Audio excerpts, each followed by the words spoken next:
Hello বন্ধুরা, কেমন আছো সবাই? আশা করি ভালো আছো আর আমি অনেক ভালো আছি। তো বাসন্তী মায়ের শেষ বেলায় বিদায় বেলায় চলে এসেছি। এখানে দেখো মায়ের কনকাঞ্জলির কাজ শুরু হয়ে গেছে।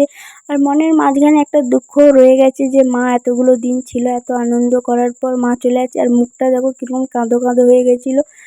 আর এখানে দেখো কনকাঞ্জলির পর আমরা আবির মাখা শুরু করে দিয়েছি।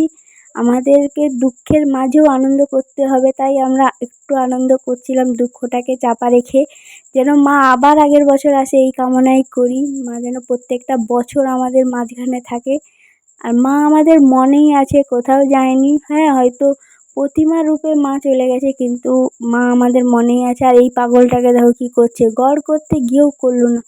চিনতে পারছে এই পাগলটাকে? এ হচ্ছে আমাদের সেই পুরনো পিকু সোনা। তারপরে আমাদের আথুরা নাচ শুরু হয়ে গেছে। আর এখানে দেখো ছেলেদেরও আথুরা ডান্স শুরু হয়ে গেছিলো। তো বেশিক্ষণ ছিলাম না, তাড়াতাড়ি চলে এসেছি। ভিডিওটা ভালো লাগলে লাইক করো, টাটা।